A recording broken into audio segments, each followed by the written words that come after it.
Bismillahirrahmanirrahim. Assalamualaikum warahmatullahi wabarakatuh. Apa kabar semua? Baiklah, ketemu lagi dalam video modul Matematika Dasar 2A. Kali ini kita akan membahas representasi geometrik untuk suatu vektor, pemetaan linier, nilai eigen, dan vektor eigen. Jadi sebagai informasi untuk kita semua, nilai eigen dan vektor eigen ini memainkan peranan yang sangat penting dalam berbagai permasalahan yang muncul dalam bidang sains dan engineering ya. Salah satu yang penting diantaranya yakni kita bisa memprediksi kestabilan suatu solusi berdasarkan nilai eigen yang diperoleh dari model yang dibahas. Baiklah, tanpa berlama-lama, ini adalah tujuan instruksional khusus untuk yang dibahas dalam video ini. Ini diharapkan kita mampu menuliskan representasi geometrik dari suatu vektor, kemudian bisa menjelaskan konsep pemetaan linier dan sifat-sifatnya, kemudian terakhir dari suatu matriks bisa kita tentukan nilai eigen dan vektor eigennya. Nah, langsung saja, vektor merupakan suatu kuantitas fisik dengan besaran dan arah. Jadi beberapa karakteristik vektor yakni ruas garis berarah atau anak panah pada ruang berdimensi 2 atau 3, arah panah menunjukkan arah vektor, panjang anak panah menyatakan besaran vektor, titik awal vektor itu pangkal anak panah tersebut, sedangkan ujung dari anak panah tersebut disebut titik akhir dari vektor. Lazimnya vektor dinotasikan dengan huruf tebal, misalkan vektor ini maksudnya vektor V, di V tebal, atau V dibubuhi dengan tanda panah ke kanan di atasnya, dimana jika kita tuliskan V itu sebagai vektor kolom dengan entry V1 dan V2, maka vektor V juga bisa kita tuliskan dalam notasi ini, tidak bisa juga kita tulis baris ya. Di sini kita pisahkan dengan tanda koma. Di V1, V2 kita transposkan. Ya, jadi itu notasinya sama dengan vektor kolom dengan entry-entrynya V1 dan V2. Nah, ini adalah ilustrasi geometris untuk vektor.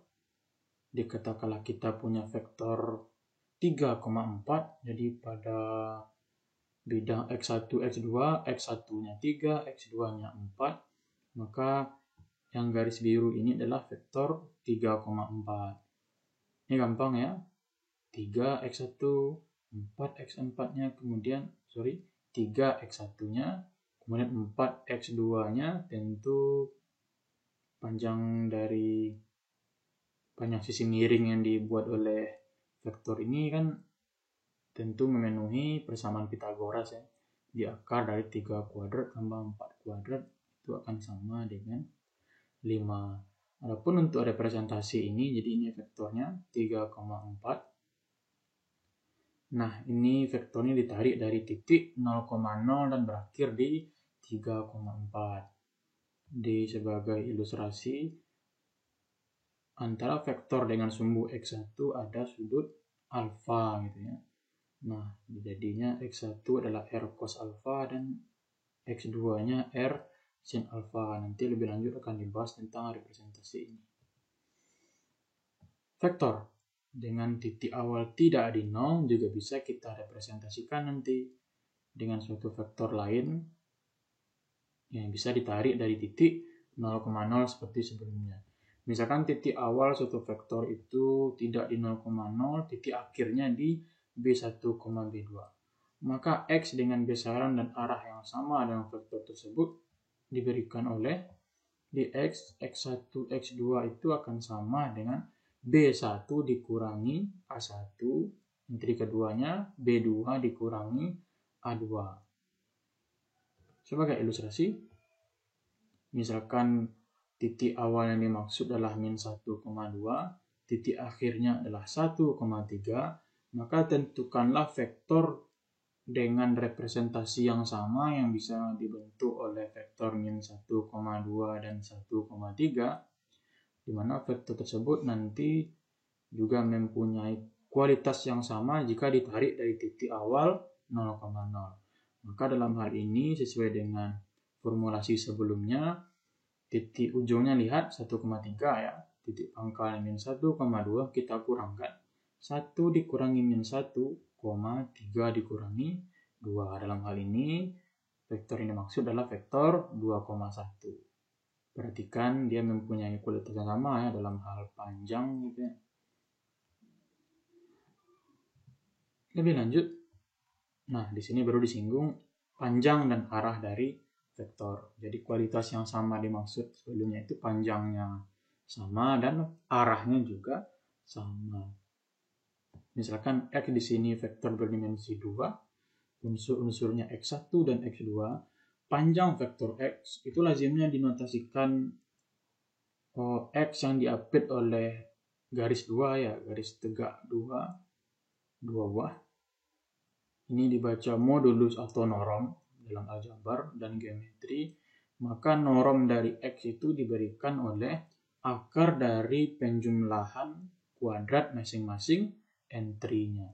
Jadi jika entry-nya X1 dan X2, maka norm dari X adalah akar dari X1 kuadrat ditambah X2 kuadrat. Sedangkan arah vektor X ini nanti akan bergantung terhadap alfa, di mana alfa ini memenuhi tangen alfa adalah X1 dibagi dengan X2. Sebagai catatan penting, sudut alfa diukur berlawanan arah jarum jam dari sumbu X1 positif. Jelas jika kita misalkan alfa itu diukur searah dengan jarum jam, tentu kita konversi dulu ya ke suatu sudut yang berlawanan dengan arah jarum jam. Jika dia searah, kita konversi dulu. Nah, ini tadi yang melibatkan R dan alfa tadi ya. Representasi vektornya. Katakanlah vektor kita itu vektor X dengan entry-entry-nya X1 dan X2. Ini koordinat kartesius yang kita kenal ya. Modulus dari X itu bisa kita notasikan R. Bisa dibaca radius atau jari-jari boleh. Dan tentu tidak kita buat dia lingkaran bukan. Jadi dalam hal ini hanya sebagai notasi saja. R-nya adalah modulus atau norm X. Dan alfa menyatakan sudut antara vektor X dengan sumbu X1 positif. Maka X1, X2 tadi bisa kita tulis dalam bentuk R cos alfa, R sin alfa. Ya. Jika digambarkan dalam bentuk segitiga, maka bisa dengan mudah kita lihat. Tentu dengan memanfaatkan sifat trigonometri, kosinus, dan sinus. Nah, ilustrasi soal panjang vektor X1, X2, vektor X dengan entry-entry X1, X2 adalah 4. Membentuk sudut alfa 120 derajat terhadap sumbu X positif searah jarum jam. Tentukan representasi vektor dalam bentuk koordinat kartesius.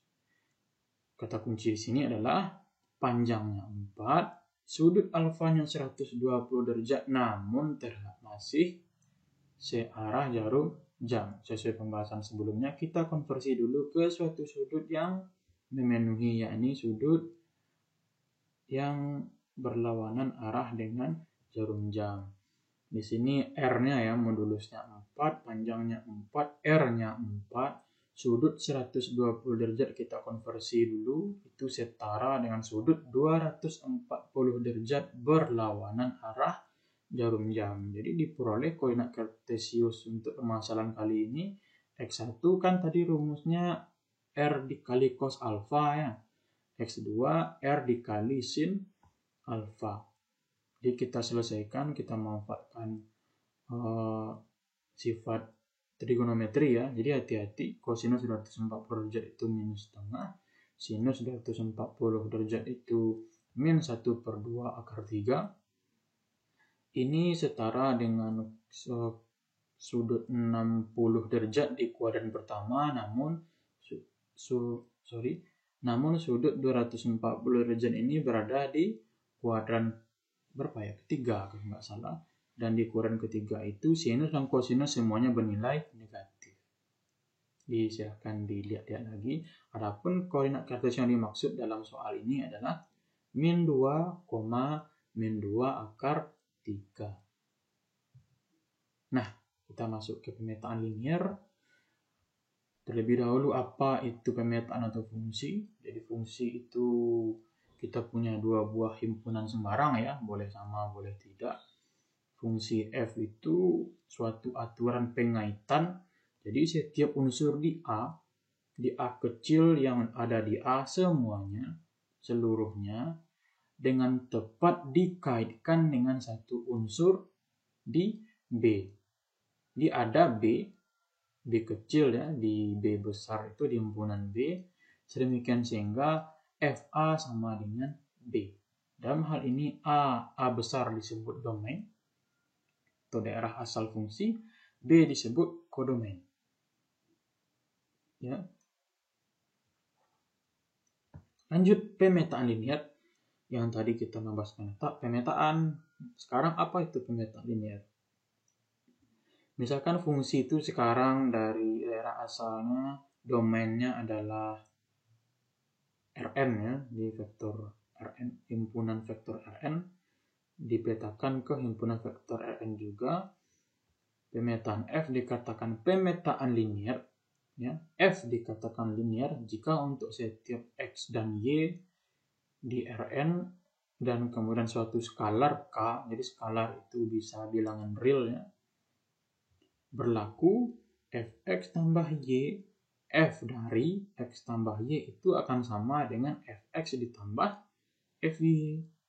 Yang kedua, f dari kx itu akan sama dengan k dikali f dari x. Gampang ingatnya, fx tambah y sama dengan fx tambah fy. F kx sama dengan k fx. Nah, dalam hal ini salah satu contoh pemetaan linear itu adalah perkalian matriks dengan vektor. Misalkan yang dimaksud adalah matriks A berukuran 2 kali 2, X itu vektor kolom 2 kali 1, maka pemetaan fx yakni A dikali X itu memenuhi fx tambah y adalah A dikali X tambah y. Kita distribusikan AX ditambah AY, itu AX kan fx, AY adalah fy, jadi jelas fx tambah y adalah fx tambah fy. Fkx selanjutnya kan sama dengan A dikali Kx. Kita gunakan sifat konstanta. Ini akan sama dengan sifat perkalian skalar pada matriks ya. Di A dikali Kx itu akan sama dengan K dikali AX. Karena AX adalah fx, maka fkx sama dengan k fx. Jadi pemetaan fx sama dengan ax merupakan pemetaan linear. Ini pemetaan khusus. Contoh yang mudah salah satunya yakni tentang rotasi. Di rotasi misalkan x suatu vektor di bidang x1, x2, rotasi vektor x dengan sumbu theta dinotasikan r theta ini. Formatnya di r theta x itu rotasi x sejauh theta itu diberikan oleh perkalian suatu matriks dengan vektor x, di mana matriks yang dimaksud itu secara berurutan entry-entrynya adalah cosinus theta, minus sinus theta, sinus theta, cos theta. Di sebenarnya rumus ini juga tidak muncul sendiri, ada pembahasan tersendiri yang terlebih dibahas dalam geometri. Di rotasi ini sebagai informasi untuk kita semua, dalam penurunan rumusnya melibatkan 2 kali refleksi. Namun di sini kita hanya memakai formulasi ini saja. Jadi jangan dipikirkan dulu aspek geometris dari rotasi, karena belum di sini ya tempat untuk membahasnya. Nah, catatan penting, jika tetanya positif, maka rotasi berlawanan arah jarum jam. Jika tetanya negatif, maka rotasi searah jarum jam dengan sudutnya positif dari theta tadi. Nah, ini hubungan koordinat polar dengan rotasi. Kan kita punya tadi tuh, X-nya R cos alpha, R sin alpha entry-entry X tersebut. Di mana R panjang vektor, alpha sudut antara vektor X dengan sumbu X1 positif jika bidangnya adalah bidang X1, X2 ya. Rotasi vektor X tersebut tentu suatu matriks rotasi dikalikan dengan vektor X itu ya. Tentu dengan menggunakan sifat-sifat trigonometri, maka matriks rotasi untuk sembarang X ya, jika X-nya sudah kita konversi ke bentuk R cos alpha, R sin alpha, maka hasil rotasinya adalah entry-entrynya R cosinus theta tambah alpha, unsur keduanya R sinus theta tambah alpha. Ini ilustrasi. Jadi kita punya vektor X, yang hitam ini ya, vektor X, dia punya sudut alpha gitu ya. Sudut alpha, R adalah panjang vektor. Nah, garis biru itu vektor dari R theta. Jadi pemetaan R theta itu merotasi vektor X membentuk sudut theta tambah alpha terhadap sumbu X1 positif. Jadi kan antara vektor X dengan sumbu X1 itu kan sudah ada sudut alpha tuh. Sekarang kita rotasi sejauh theta, tentu kita rotasi vektor tersebut sejauh theta. Nah, faktanya apa? Hasil rotasi tersebut adalah jarak antara sudut yang terbentuk adalah antara hasil rotasi dengan sumbu X1 sudutnya adalah theta ditambah alpha gitu. Itu penjelasan sederhananya, di mana panjang vektornya awet. Sama panjang vektornya ya. Bisa dilihat. Nah, pemetaan khusus lainnya apa? Refleksi. Refleksi itu bahasa kerennya pencerminan. Kalau pencerminan tentu butuh cermin kan ya. Di misalkan vektor kita itu X1, X2, maka pencerminan vektor X di bidang X1, X2 itu misalkan ini 3 kasus khusus. Untuk refleksi lainnya mungkin bisa dilihat di geometri ya kalau bagian tertarik. Cuman untuk pembahasan kali ini ada 3 cermin khusus yang kita bahas di sini. Cermin yang pertama itu terhadap sumbu X1. Sumbu X1 itu sumbu horizontal ya. Coba kita review lagi. Ini sumbu X1 ya. Ini sumbu X2 ya kan. Nah, coba kita lihat satu persatu. Pada sumbu X1 nilai X2-nya pasti 0 ya kan.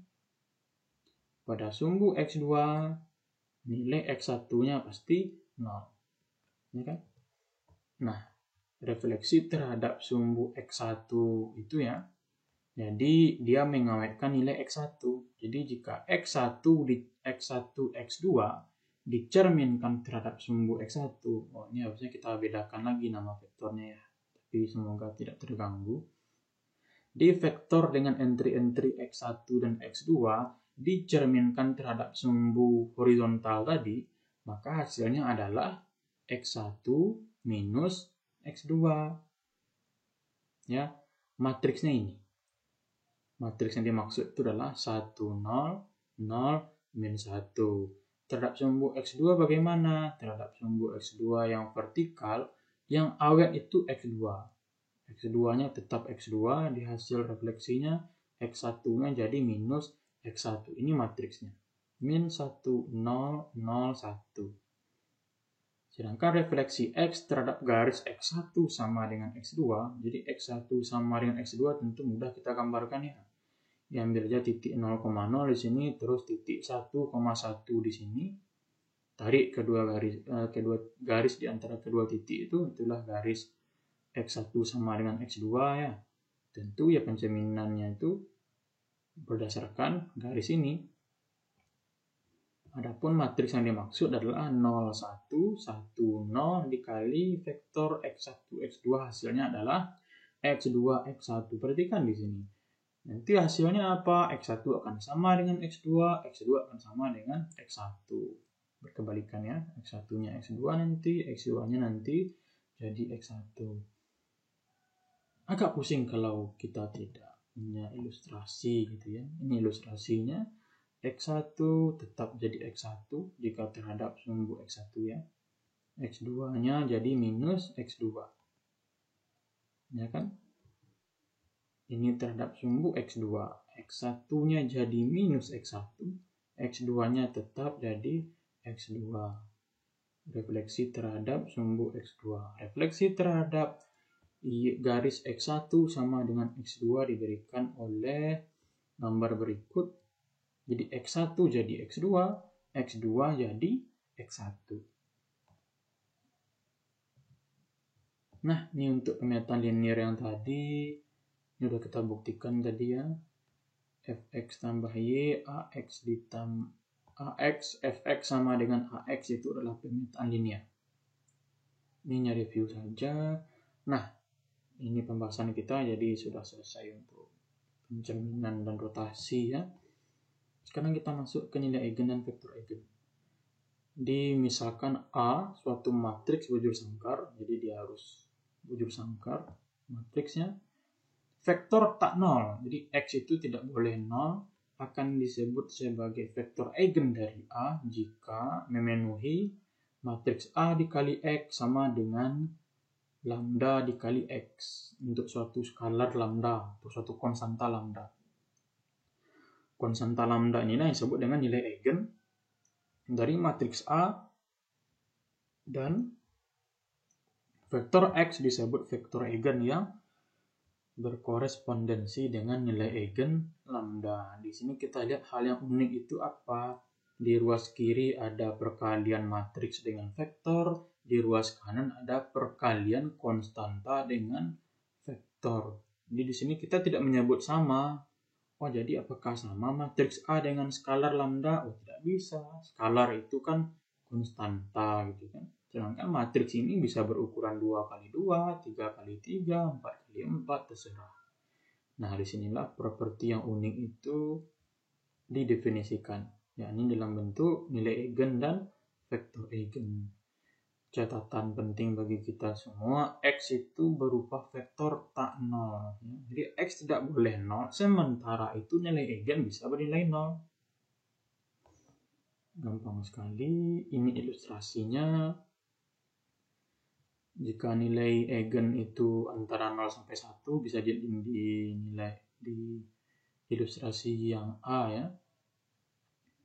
Nah, ini hanya ilustrasi untuk pengaruh nilai eigen lambda terhadap vektor eigen X. Ini akan sangat berguna sekali ya kalau kita membahas dinamika populasi misalnya, membahas ya perubahan kestabilan misalnya, itu tuh udah kajian khusus gitu ya. Nah, itu tidak kita bahas di sini. Namun tentu pengaruh nilai eigen lambda ini juga merupakan kajian penting dalam beberapa bidang di sains dan engineering. Lanjut, nah kita langsung masuk contoh saja. Kan salah satu tujuan instruksional khusus tadi kita menentukan nilai eigen dan vektor eigen dari suatu matriks.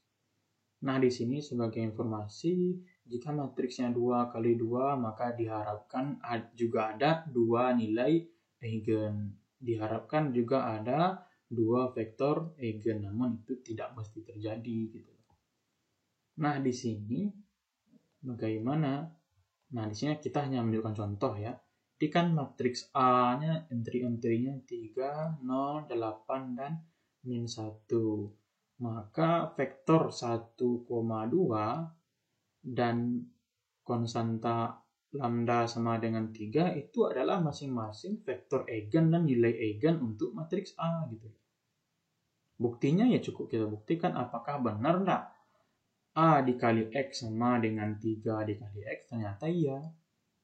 Karena berlaku sifat ini, maka X dan 3 ya, X dan 3 itu masing-masing merupakan vektor eigen dan nilai eigen dari matriks A. Gitu.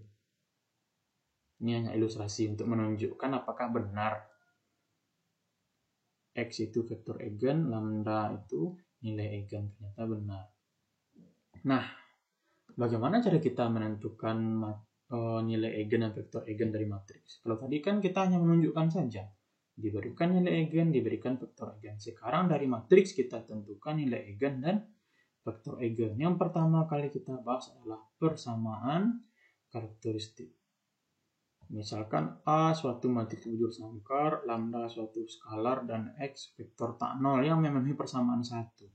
Di A dikali X itu sama dengan lambda X, maka persamaan karakteristik dari matriks A adalah A dikurangi lambda I, ini matriks identitas ya, matriks A kita kurangi dengan matriks dengan lambda dikali dengan matriks identitas, kemudian kita tentukan determinannya, kemudian kita samakan dengan 0.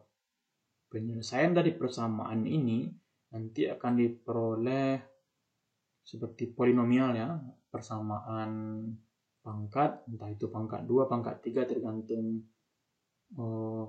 ukuran matriksnya.